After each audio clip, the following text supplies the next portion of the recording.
มีกันหัวแล้วก็หัวเหลือเลยไม่ต้องหนีด้วยแล้วก็นั่งเลยครับแล้วนั่งทางนี้ทางนั้นทำไมวันนี้ที่ประตูนั่งไม่ค่อยลงนะทุกคนนั่งลงเพราะว่าเมื่อกี้เราจะแตะหัวแล้วก็ลงตอบว่าไปเลยนะผมไม่ยอมไม่เป็นแค่คำสั่งอย่าไปหลอกเขาเอาว่ารับหนูนั่นตอบหนูเป็นคำตอบที่ถูกต้องเลย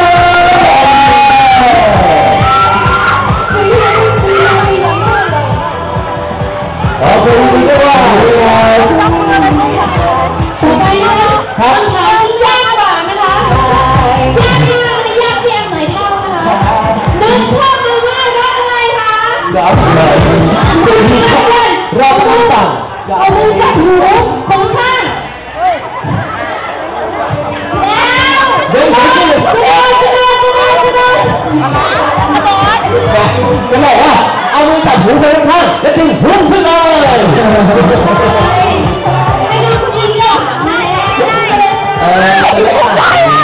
ตอบนะคะคนจะคุณแม่ค่ะเย้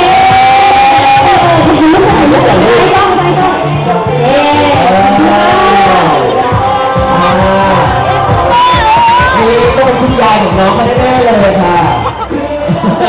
อะไรนะเป็นของตัวเองยากกว่าเหมือนกันแล้วก็วิธีการตอบก็จะยากขึ้นนะครับยังไม่ได้คนตอบที่อยู่ก็ติดบ้าสองครับ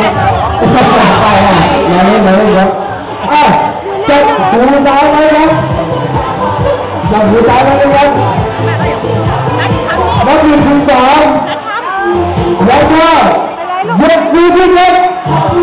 นี่ครับจังเลยเรื่องในคำถามของเราเลยครับผมถามว่าคุณปราชอบมาม่ารสไหนครับผม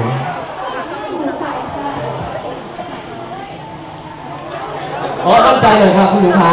ให้อีกครั้งหนึ่งตั้งใจมาม่ารู้จักทีมได้ไหมจ๊ะ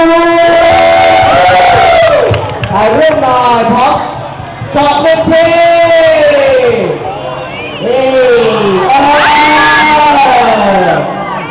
มาน้องกวางมากแบงค์20ค่ะเอามาให้ไปเลยใครหยิบขึ้นมาโชว์ก่อนแล้วเขาบอกว่าไปเข้าไปว่าก็จะได้ตอนลงไปนะคะเฮ้ยตายเลยถือว่าที่นี่ที่จะเป็นเจ้าเป็นเจ้าน้อยเลยเด็ก2 คนเลยคนนี้เอาจริงจังนะครับหน้าลูกแล้วในที่ถึงต้องเล่นทุกวันนะคะเล่นกันใช่ถ้าเราเด็กค่ะก็เดี๋ยวต้องมาแล้วตอบคำถามก่อนให้เรารู้สึกกันดีกว่า